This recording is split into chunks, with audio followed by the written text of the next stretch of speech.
Hello, I'm Dr. Katrina Lantos Swett of the Lantos Foundation for Human Rights and Justice, and I'm so glad to be able to join your symposium via video. I think it's extraordinarily important that we focus on this issue of defending the fundamental right of freedom of religion, conscience, and belief. Recently, I had the opportunity to attend a summit in Taiwan on just this topic, and it was a very powerful event and one that I think Taiwan deserves commendation for holding and gathering. There was a lot of good news, but there was more alarming news in terms of the threats to this fundamental human right around the world.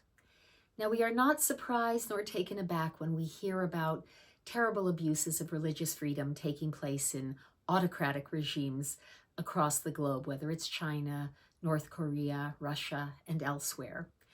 Of more concern is when we see the encroachment of anti-freedom policies in democracies. For example, in India, Yusuf has recently highlighted India as a country of concern as it relates to their failure to protect freedom of religion, conscience, and belief. We can look at other democratic nations around the world where issues and concerns are arising relative to their robust protection of this very basic freedom.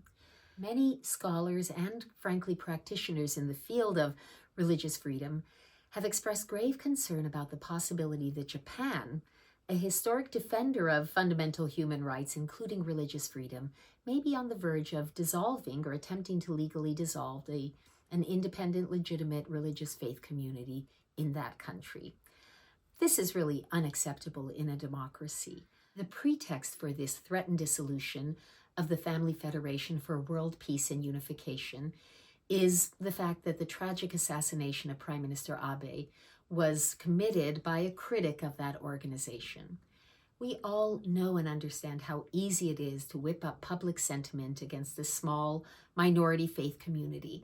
And really, the claimed protections of freedom of religion, conscience, and belief are only meaningful when a government is willing to protect those who are unpopular, those who are not in the majority, those who need the legal benefits of a robust system of protection for these fundamental rights. I am personally very concerned about Japan's threatened action. I hope it will not come to pass because Japan has had, as I say, a history of defending fundamental rights, and they need to step up and do so once again. I want to commend all of you participating in this symposium. I know we share a commitment to defending fundamental human rights in every corner of the world, and I wish you all success in your endeavors.